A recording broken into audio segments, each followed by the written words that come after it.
Hey all, welcome back to our channel. எல்லாரும் எப்படி இருக்கீங்க? 6:54க்கு வாட்ச் டைம் காமிக்குது. இவ்வளோ ஏர்லியாக எந்திரிக்க வேண்டிய ஒரு சிச்சுவேஷன்.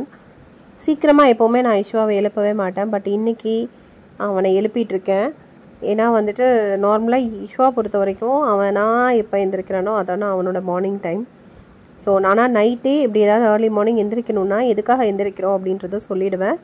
ஸோ அதை சொல்லி எழுப்பணும் அப்படின்னா அவன் எந்திரிச்சு உட்காந்துருவான். ஸோ அந்த விஷயத்தில் ஈஸ்வந்த் கிட்டே எந்த பிரச்சனையும் கிடையாது. ரொம்ப நாள் அதாவது ஃபெப்ரவரி மந்த்தை ட்ரை பண்ணி தான் எங்களுக்கு இன்றைக்கி ரிஜிஸ்ட்ரேஷன் டைமிங் கிடச்சிது. ஸோ நாங்கள் இன்றைக்கி ரிப்பன் பில்டிங் பார்க்க தான் போயிட்டுருக்கோம். ஆல்மோஸ்ட் 2 months வெயிட் பண்ணி இந்த நாளைக்காக ரெடி ஆகிட்டு இருந்தோம். ஸோ எப்படி இருக்குன்னு பார்க்கலாம், எக்ஸ்பீரியன்ஸ் பண்ணலாம் அப்படின்னு சொல்லிட்டு. ஸோ அதனால் மிஸ் பண்ணாமல் கிளம்பிட்டோம். ஆனால் இதில் என்ன ஒரு ப்ராப்ளம்னா, நான் ரிப்பன் பில்டிங்னா என்ன நினச்சிட்டு இருந்தேன்னா, மெரினா பீச் பக்கத்தில் ஆப்போசிட்டில் இருக்கிற ஒயிட் பில்டிங் தான் நான் ரிப்பன் பில்டிங் ரொம்ப நாளாக நினச்சிட்ருக்கேன். எனக்கு அதுவே தெரியல. அது ஆக்சுவலி டிஎஸ்பி ஆஃபீஸ் தான். அங்கே போயிட்டு பிறகு தான் எங்களுக்கு ஐடியாவே வந்தது.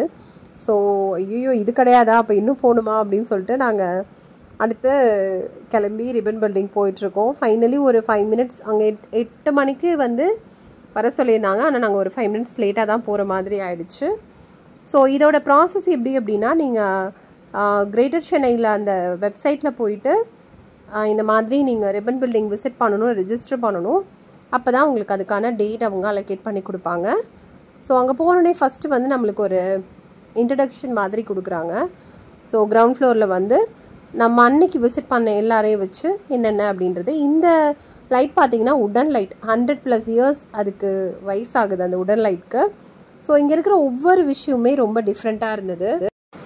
ஸோ எல்லாமே ஒரு ரெட் கார்பெட் ஏரியா மாதிரி ரொம்ப ப்ரெஸ்டீஜியஸாக நம்ம அந்த இடத்த சுற்றி பார்க்குற மாதிரி இருந்தது. ஸோ அவர் எங்களுக்கு கைட் பண்ணவரும் ஒவ்வொரு விஷயமும் ரொம்ப ரொம்ப மைன்யூட்டான சின்ன சின்ன மினியேச்சர்ஸ்லேருந்து பெரிய விஷயங்கள் வரைக்கும் சொன்னாங்க. இங்கே லிஃப்ட்டுமே இருக்குது. நடக்க முடியாதவங்க அந்த 2 floor ஏறுறதுக்கு லிஃப்ட் யூஸ் பண்ணிக்கலாம்.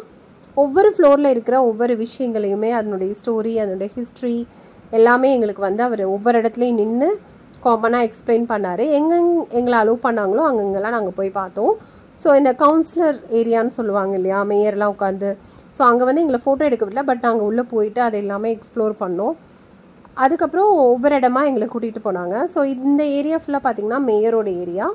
ஸோ இந்த லாஸ்ட்டில் இப்போ நாங்கள் கவுன்சிலரோட அந்த இடம் பார்த்துட்டு நாங்கள் வந்துட்ருக்கோம். அந்த லாஸ்ட்டில் ஒரு பெரிய டோர் உங்களுக்கு தெரியும், அங்கே தான் மேயருடைய ஆஃபீஸ் இருக்குது.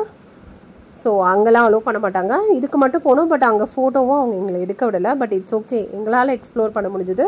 இது அந்த கிளாக் டவர். ஸோ இதோடைய ஸ்பெஷாலிட்டி எல்லாருக்குமே தெரியும். அந்தந்த டைம்க்கு ஏற்ற மாதிரி அந்தந்த கவுண்ட்டுக்கு அந்த அலாம் உங்களுக்கு அந்த டவரோட பெல் சவுண்ட் கேட்கும். நாங்கள் 9 o'clock நாங்கள் அங்கே இருந்தப்போ 9 times எங்களுக்கு அந்த பெல் சவுண்ட் கேட்டது.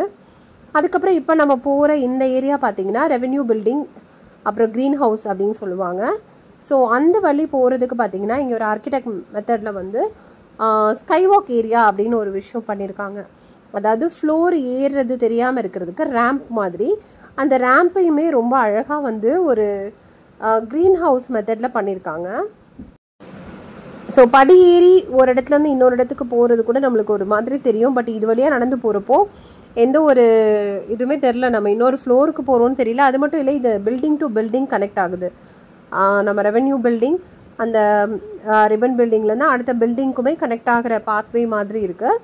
ஸோ அதுக்கப்புறம் நாங்கள் இந்த கால் சென்டர் ஏரியாலாம் கூட விசிட் பண்ணோம். 1913 ஏரியாவில் விசிட் பண்ணோம். ஸோ இது ஒரு ஃபைனல் ஒரு டாக் போச்சு. நிறைய விஷயங்கள் இங்கே அவர் சொன்னார் எங்களுக்கு, என்ன மாதிரி நம்மளுடைய கார்ப்பரேஷன்ஸோடைய என்னென்ன ஃபெசிலிட்டிஸ் இருக்குது அப்படின்னு சொல்லிட்டு. இந்த ஏரியாவுமே பார்த்திங்கன்னா ரொம்ப கூலிங்காக இருந்தது. பட் ஏசியே கிடையாது. ஸோ இந்த இடத்த அந்த மாதிரி பில்ட் பண்ணியிருக்கிறதா சொன்னாங்க. ரொம்ப நல்ல எக்ஸ்பீரியன்ஸ். நிறைய விஷயங்கள் தெரிஞ்சுக்கிட்டோம். இஷ்வா நிறைய எக்ஸ்ப்ளோர் பண்ணால். ஸோ உங்களுக்கும் பார்க்கணுன்னா கிரேட்டர் சென்னை கார்ப்பரேஷன் வெப்சைட்குள்ளே போங்க. உங்களோட டேட்டை ஃபிக்ஸ் பண்ணுங்கள். கண்டிப்பாக ஃபஸ்ட் டைம் கிடைக்காது, நிறைய டைம் ரிப்பீட்டடாக ட்ரை பண்ணுங்கள். ஏன்னா நிறைய பேர் ரெஜிஸ்டர் பண்ணிகிட்ருக்காங்க. இந்த வீடியோ முடிஞ்சால் இந்த லிங்க்கையும் நான் டிஸ்கிரிப்ஷனில் கொடுக்குறேன். நெக்ஸ்ட் வீடியோவில் மீட் பண்ணலாம். டாடா, பாய்.